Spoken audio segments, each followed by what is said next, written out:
Alors, aujourd'hui, nous avons organisé une tribune d'expression citoyenne sur le thème libellé de la manière suivante.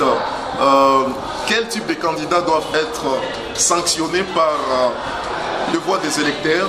Quand on parle de sanctions, là, on sous-entend des sanctions qui sont positives ou négatives.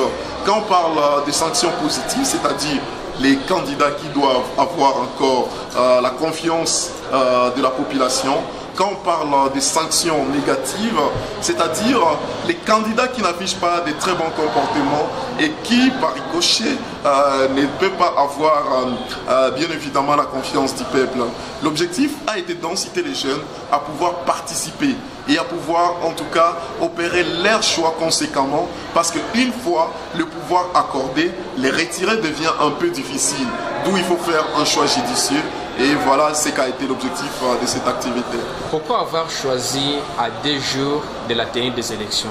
Alors, à 2 jours, parce que même à la dernière minute, quelqu'un qui avait déjà son candidat en tête, il peut changer de position. On n'incite pas de voter pour tel ou tel autre candidat, mais on incite à opérer un bon choix. D'où, à travers les critères qui ont été développés par l'orateur du jour, un électeur peut déjà se dire, ah voilà, d'après moi, je dois alors accorder ma confiance à tel ou tel autre candidat. Tout en sachant que le point de référence doit être plutôt, le projet des sociétés qui est présenté. Pas des calicots, pas d'icelles, pas des t-shirts qui sont distribués, mais plutôt le projet des sociétés. Qu'est dit le projet? Est-ce que c'est réaliste? Voilà, et donc à 2 jours, on a estimé très important avec ce thème pour pouvoir persuader les uns les autres. Congo Peace Network ne se focalise pas d'abord sur les rumeurs, et donc on attend le point de presse de la CENI qui est annoncé pour bientôt. Pour savoir est-ce qu'il y aura report ou pas. Eh bien, tout est envisageable à la ligne où vont les choses. Et si les élections sont organisées, Dieu merci, s'il n'y a pas des élections, le point de vue des Congo Peace Network, c'est le point de vue de la société civile, parce que nous sommes une organisation de la société civile. Et donc, ce que pourra décider la société civile, c'est ce que pourra faire Congo Peace Network ou pourra appeler les jeunes à faire. Vous êtes une organisation de la société civile, comme vous le dites. Une fois les élections se reportées, comment vous allez vous comporter ou bien qu'est-ce que vous allez faire? Voilà, alors on ne va pas miser beaucoup plus sur les probabilités.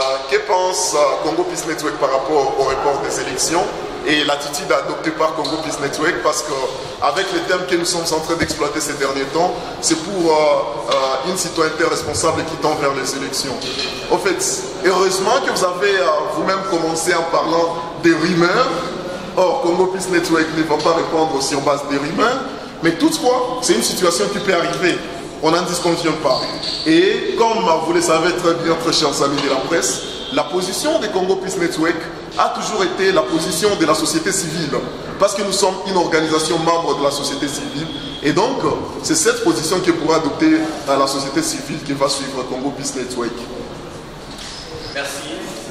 Parce que ce n'est pas le jour des élections, même si c'était les jours des élections, on veut inciter les jeunes à être responsables de leur choix. Parce que la plupart des fois, ce sont les jeunes qui crient que non, par exemple, tel ou tel autre élu n'a pas correctement fait son travail.